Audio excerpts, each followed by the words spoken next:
But Dave, let's close out the podcast taking a look at our 1 through 5 in our big board. If you haven't looked at the rest of it, the 6 through 15, the 16 through 25, what are you doing? Go ahead and check that out. If you're on podcast services around the world, thank you for going through everything with us. My last NFL mock draft, this NBA big board. You guys are real troopers. And also, if you're on iTunes, Apple Podcast, or if you have an Apple ID, make sure to go give us that 5-star rating. It really means the world to us, and it really helps us get into the ear holes of more people so that we can be noticed and be heard by more people around the world. But Dave, let's start our 1 through 5 with you. Give us your top 5. Sure. My top 5 goes like this. At number 5, I've got Bull out of Oregon. At number 4, I've got Jarrett Culver out of Texas Tech. And number 3, it's RJ Barrett from Duke.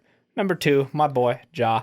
And at number 1, no shit, it's Zion Williamson. And then, Sean, we've got at number 5, DeAndre Hunter, the guard forward out of Virginia. At number 4, we've got Darius Garland, the guard out of Vandy. Then at 3, Ja Morant. Ja will provide the guard from Murray State. The disrespect from Sean for putting RJ Barrett at number 2.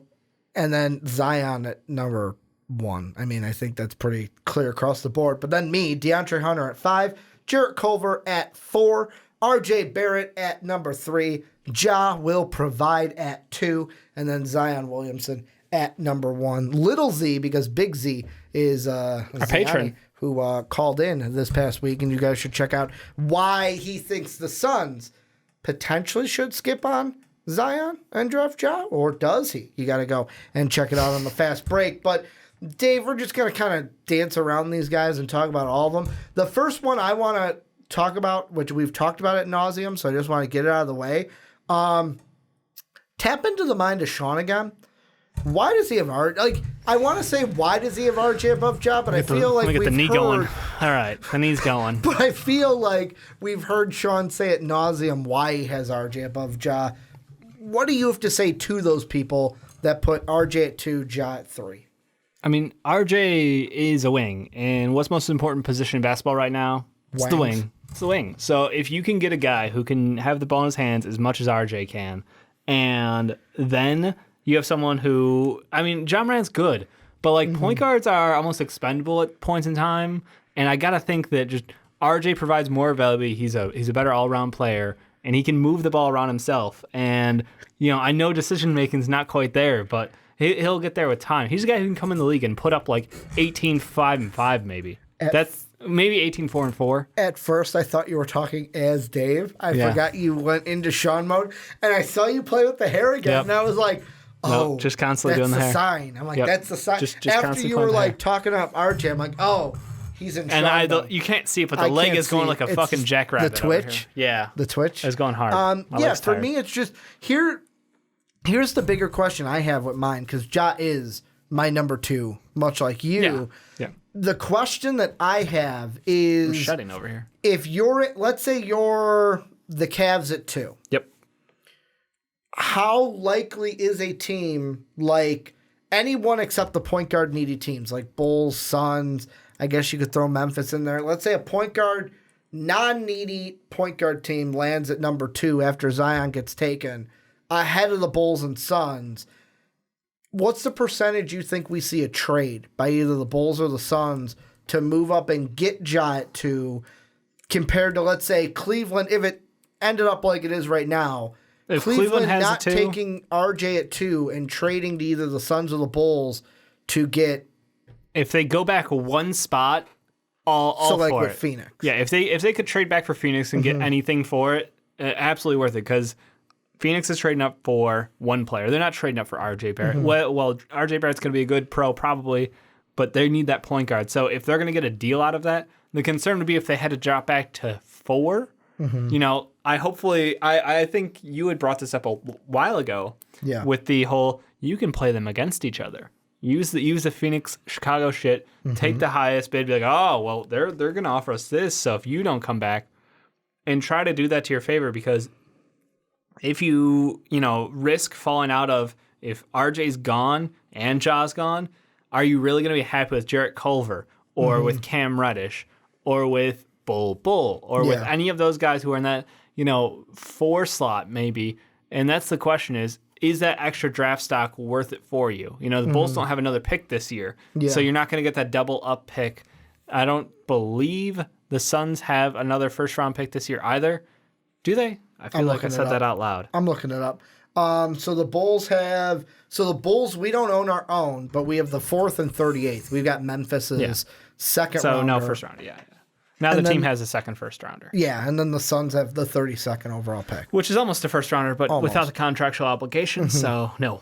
I think that's the thing is, do you feel good about yourself if you pass up on a chance at RJ Barrett for a guy like Jarrett Culver? And where's that window at? Because I'm assuming everybody's saying the second best, or the consensus number 4 guy is Jarrett Culver. Maybe. It could be RJ. It could be and that's where Darius. I feel like. No, because we're all saying RJ's 3. We think he's going top 3. Yeah, but I'm saying at 4, I think that's when the door opens. Do you go with Jarrett Culver? Do you go with DeAndre Hunter? Do you go with Cam Reddish? Right. When I'm talking, but do you feel good about that as a team? You're trading back, so you're getting that guy plus a pick next year. If I'm Cleveland, no. But I just simmed the lottery a couple times until I got one that would work out to this. Yeah.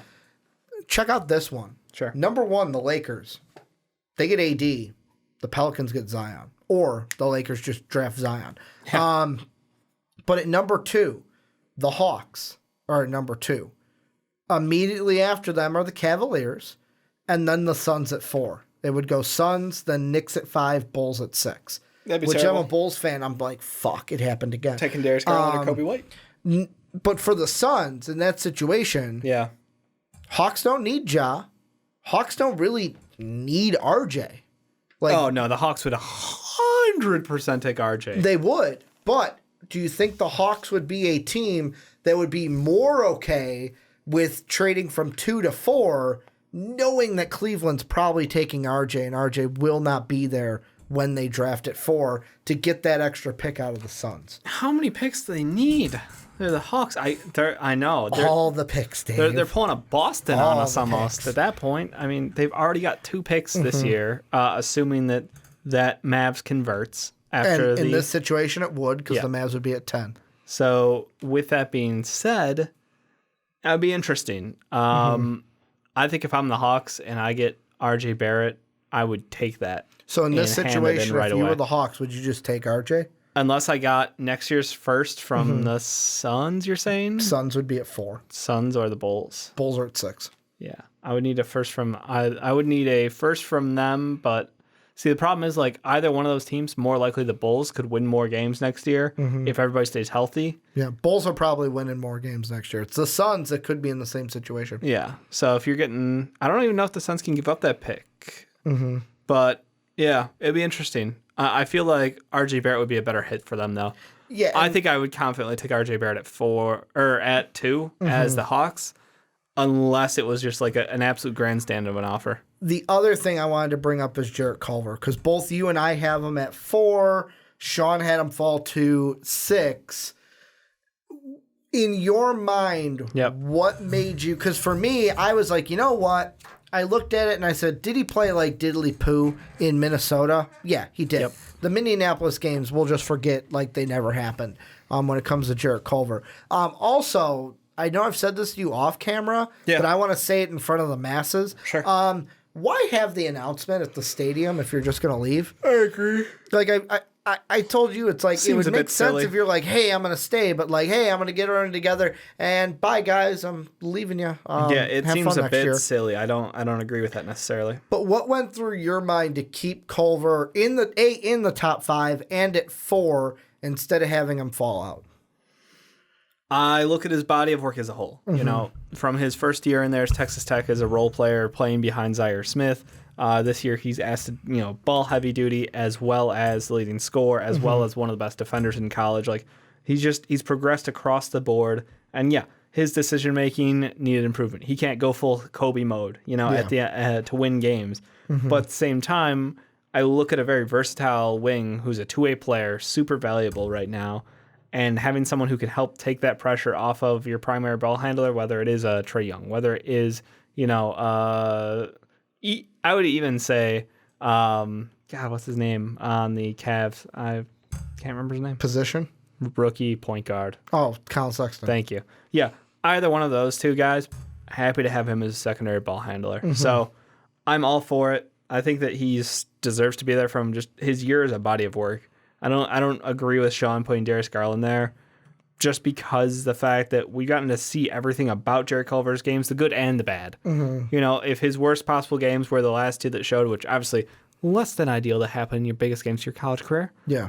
But look, we've now seen how low it can go, and he's still effective on defense. He's still super engaged. He cares about the game so much. He was so passionate, so in, and that's what I love. So I'm taking him with a top 4 pick probably. See, to me, it works with the guys that we have 4, 5, and then even 6. Yep. For me and you, Jarrett Culver, DeAndre Hunter, Ball. Yep. I think those guys are interchangeable between the 4 through 6 range. It just depends on what you're putting value in, because Jarrett Culver for me was always going to be, if I'm pushing Cam out of the top 5, Jarrett Culver was going to move up to 4. It's because it's like you said, body of work. Just because you had 2 bad games at the end of the year doesn't mean I'm going to tank your stock all the way. I'm going to look at what you've done all of this year and even all of last year. Where have you come from? I know there's people out there that are saying, but guys, does it mean he can't play in the big games when the pressure is at its most? Is he going to crumble? Yeah. Well, they're still kids. You got to think about that. They are still kids in college, still growing. But other than that, I look at the other two. DeAndre Hunter, I feel like part of the reason why I put him in my top 5 is because of that championship game for sure. Like he showed up, and those shots he was shooting from the outside was like Big all boy right, shots. they're big boy shots, and you're hitting from the outside. And then there's Ball, where I'm like, I wish that it was the top 6 and not the top 5, because I want to have Ball in my top 5. Yeah, but I couldn't if I was going to put DeAndre Hunter there. Like, there are these guys, I all like them. I all want them to be there. Yeah. But I only had 2 spots for them. In your mind, what was the big thing of, because you chose Bol over DeAndre Hunter, where I chose Hunter over Bol. Yeah, I just think that I'm in love with Bol's game, to be honest. He's a 7'2", potentially 7'3", guy who is chucking 3-pointers up. And everybody's like, he's going to shoot like 1 or 2 a game in the NBA. No, he's not. His game is to launch threes. He's a 7-footer with amazing range, a fantastic touch with the basketball in his hands. Yes, he's a little more turnover prone because as a 7-footer, he shouldn't be as confident dribbling the basketball as he is, but he is because he's been playing so long. So you're going to get a couple more turnovers out of him than a guy like a Jackson Hayes or a Daniel Gafford, who's probably not going to put the ball on the floor as much. But at the same time, you're not going to get the level of special that Bol brings to a team. Offensively, spectacular. Defensively, he's got some room to grow, but at least he has that length on his side where he can easily block shots on the perimeter. It just comes down to the fact that the medicals coming up in a couple weeks mean everything. Yeah. And here's the thing. May 15th, I believe, is when the combine starts. Yeah. Here's the thing. If they're not amazing, I still would probably take him in my lottery. Yeah. It's just there's just so much potential. Do I care? No. Rehab full year. Pull Harry Giles. Be my guest. Build up your body. Well, how many times have we seen that? We even saw that with. Didn't we see that with? Markel Fultz? Didn't he take the first full year to kind of he wasn't playing that first year? He did play at the end of the first year. Okay. Then he took off 95% of the year. 98% of the year. But we've seen with a lot more teams that, like Ben Simmons, too. Yeah, it's just the Sixers. Just redshirt that full year. Joel Embiid. Yeah, Joel Embiid. Well, his was actually because of injury. So was Ben Simmons. Was it? I thought his was just, hey, we're just going to redshirt you that first year. No, Ben seriously got hurt. Oh, that's right. I'm thinking about he's so good now to where it's like you forget why Is he good, that though? First year. He can't shoot from the outside. He's not. I didn't say he was the best. I'm sorry, Jake. Dave. I'm sorry, Jake. He's average, Dave. He's average. Oh, my God. But, Dudley's apparently a nobody. Yeah. But the thing is, because I just pulled up two players. People are going to take Bol and compare him to Mo Bamba, because that's who we saw last year. Yeah. In 16 minutes per game this year, Mo Bamba averaged about 1.5 threes per game. Or are you going to see it of the Kristaps Porzingis variety, where Kristaps was averaging almost 30 a game. He was at 28.4, averaged his rookie season 3.5 attempts per game. I know different teams. I know vastly different players. I'm not answering the question because of that.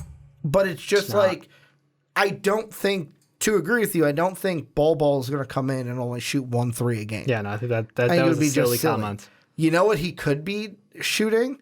The shot that you love so much. The trailing 3? The trailing 3. Like, and if people are like, oh my God, he's slow. Well, if everyone that plays into his him, hand, he just sits back. Brook Lopez literally reinvented his career around standing in the corner in the trailing 3. Yep. So it's got value. Dave's like, now I like Bol even more, Ricky. I know. The trailing 3. I just love the trailing 3. And I made that connection earlier this week, I think. Yeah. With me, it's just those 3 players are going to be interchangeable at that 4. And that's why I've mentioned earlier, where 1, 2, and 3 are a lock. Yeah. We know who's going 1. We know who's going 2. We know who's going 3. 2 and 3 might be flipped. Yes. With where depending they go. on the teams. Yep. But at 4, the door just opens wide. Oh, yeah. And it's like, who do you want there at number 4? And that's why I kind of agree with people that I've seen in the comment section of like, we could see a ton of trades this year. I don't know if that's hoping that we see a ton of trades, but like, I could see teams trading from 4 on because they're not in love with any of these guys, or they're not for sure guys like we see at 1, at 2, or at 3. Last question I want to ask you in this top 5, and this is a very easy one, Dave. Sure. If you had to name any team in the lottery that could nail down the number 1 pick, who needs Zion Williamson the most? Shit. Which team in the lottery needs the Zion 76ers. The most? I knew you were going to say the that. The 76ers need Zion the most. Are you watching them right now? They need another guy who has no outside shot. Can you just bring that up to camera? So I'm just going to say it. Yeah. So the Sixers are at 1. You got to show them, because I don't know if they believe that one-click touch. The Heat are at 2. Oh. And the Suns are at 3. That would be a funny day. Get that in focus. See if we can. I don't know if we can do that. We're trying. Bear with us as we work on these technical difficulties. But we have to show you it's not rigged. He literally clicked it once and it was 76ers. Whatever. You can send out a tweet. I don't care. No, I think that's I'm chaos theory, Ricky. Give me them winning the lottery. Give me a team like the. Are you done? Go ahead.